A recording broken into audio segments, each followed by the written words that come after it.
नमस्कार किसान भाइयों, आधुनिक युवा किसान चैनल में आपका स्वागत है।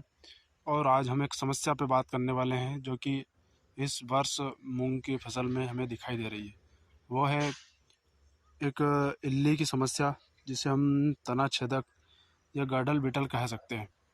तो ये समस्या जो है ज़्यादातर सोयाबीन की फसल में होती थी, क्योंकि इसका लगने का जो मूल कारण है वो है गर्मी और आर्द्रता, यानी कि हम ग्रामीण भाषा में कहें तो उमस। गर्मी के साथ जब उमस होती है, आर्द्रता बढ़ती है, तब ये समस्या हमें देखने को मिलती है।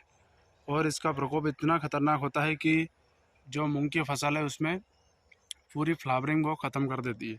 एक दो दिन में ही किसान को पता नहीं लगता है, उसके पहले ही वो सारी जो फ्लावरिंग है उसको खा जाती है।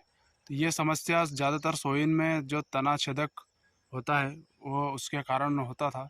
लेकिन इस वर्ष चूँकि बारिश हो रही है और बारिश हुई है, उसके कारण जो फ्लावरिंग पर जो फूल जो मूंग थे और जिनमें फ्लावरिंग आ रही थी या जिनमें फ्लावरिंग निकल कर फलियाँ बन रही थी, उसमें ये समस्या देखने को मिल रही है। और फ्लावरिंग जिनमें निकली है, अगर उनमें किसान भाई ने अगर ध्यान नहीं दिया तो पूरी फ्लावरिंग वो ख़त्म कर देती है। तो किसान भाई को ऐसा लग सकता है कि हमारे इसमें तो फ्लावरिंग नहीं आ रही है। तो उसका रीज़न ये हो सकता है। जैसे मैं आपको दिखा भी देता हूँ कि क्या समस्या है। तो आप देख सकते हैं, ये जो फूल है, जो फ्लावर है मूंग की फसल में ऊपर, इसको इल्ली ने खा गई है। बिल्कुल सूखे हुए से दिख रहे हैं। और आपको मैं इल्ली भी दिखा देता हूँ कि कैसी इसमें रहती है।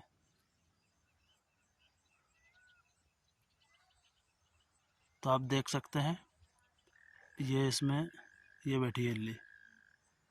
तो ये वाली समस्या है। अगर किसान भाई इस पे ध्यान नहीं देंगे तो पूरी फ्लावरिंग चौपट हो जाए। आप देख सकते हैं, जो फली बन गई है और जो फ्लावरिंग ऊपर आ रही थी उसको पूरा डैमेज कर दिया है। वो किसी काम का नहीं रहा है। फूल अब सूख चुका है। और उसके बाद में फ्लावरिंग पर नुकसान नहीं है, फिर धीरे धीरे ये फली के अंदर छेद करते हुए उसको दाने को भी खा जाती है। तो ये समस्या, चूँकि पानी गिरने के कारण जब गर्मी और आर्द्रता दोनों एक साथ होती है, तो ये समस्या खड़ी हुई है मूंग की फसल में। तो इसका समाधान क्या है? तो इसका समाधान ये है कि हमें इसमें सही समय पर कीटनाशक का स्प्रे करना पड़ेगा। और स्प्रे अगर लेट हो जाता है तो पूरा ऐसा, जैसे हमारे खेत में आप देख सकते हैं, पूरी फ्लावरिंग जो है लगभग लगभग ख़त्म हो चुकी है। क्योंकि हर फ्लावर पर, हर फूल पर एक इल्ली हमको देखने को मिलेगी, जैसे आपको मैंने बताया है। तो इसका समाधान ये है कि जो मैं आपको इसमें बता रहा हूँ फ़ोटो के माध्यम से, तो इसका आप कॉम्बिनेशन, ये दो दवाएं हैं, इसका कॉम्बिनेशन आप एक साथ डालकर और इसका जो है रोकथाम कर सकते हैं, या इसको ख़त्म कर सकते हैं, मार सकते हैं। तो अगर किसान भाई जिनके मूंग की फसल है उसमें आपको ऐसा लग रहा है कि हमारी फ्लावरिंग ख़त्म हो रही है, तो बिल्कुल आप सावधान हो जाएं और तुरंत बिना देर किए ये जो दो स्प्रे हैं, दो दवाएं हैं जो आपको मैं फ़ोटो में दिखा रहा हूँ, इसका स्प्रे ज़रूर करें। नहीं तो आपको इसका नुकसान हो सकता है।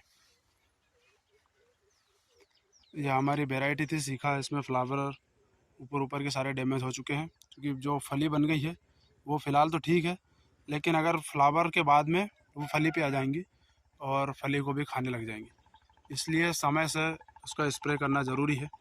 तो ये जो मैं फ़ोटो में दिखा रहा हूँ, आप दोनों दवाओं का कॉम्बिनेशन अपने जो नज़दीकी जो दुकानदार भाई हैं उससे जानकारी लेकर कि कितना स्प्रे हमें करना है, उस हिसाब से इन दोनों का अगर आप स्प्रे करेंगे तो ये जो समस्या है, ये इल्ली वाली है, जो अजीब सी इल्ली है, तना छेदक है, गर्डल बिटल जिसको आप बोल सकते हैं, शायद जो धान की फसल में और सोयाबीन की फसल में आती थी गर्मी और आर्द्रता के कारण, वो अभी पानी गिरने से मूंग की फसल में भी देखने को मिल रही।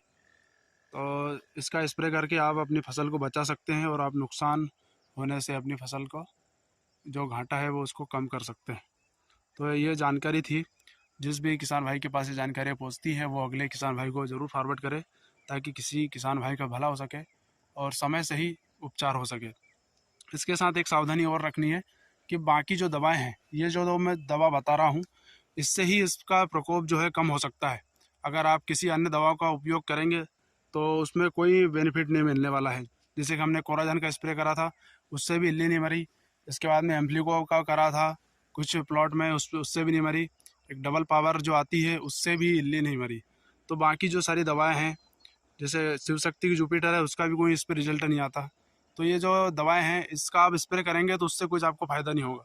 इसलिए बहुत ज़रूरी है कि आप जो दवाएं मैं बता रहा हूँ इनका स्प्रे करें और जानकारी आगे किसान भाइयों तक पहुँचाएँ, ताकि उनका भी नुकसान होने से बच जाए और आपका भी बच जाए, ताकि किसी किसान भाई को घाटा ना हो। और जो दवाओं का हम अनावश्यक रूप से स्प्रे करेंगे वो घाटा अलग जाएगा, क्योंकि उससे फ़ायदा तो कुछ होगा नहीं और हमारे पैसे बर्बाद हो जाएंगे बाकी अन्य दवाओं का अगर हम स्प्रे करेंगे तो इसका स्प्रे करें ताकि हमारी फसल भी बचे और दवाओं का खर्चे जो फालतू दवाएं हम स्प्रे करते हैं उससे कोई फ़ायदा नहीं होगा, तो वो दवाओं का जो खर्चे वो भी बच सके और फसल का नुकसान होने से बचा जा सके। तो ये सारी जानकारी थी। हमारे वीडियो को लाइक करें, शेयर करें और अन्य किसान भाई के पास ऐसी जानकारी पहुंचाते रहें। वीडियो देखने के लिए बहुत बहुत धन्यवाद।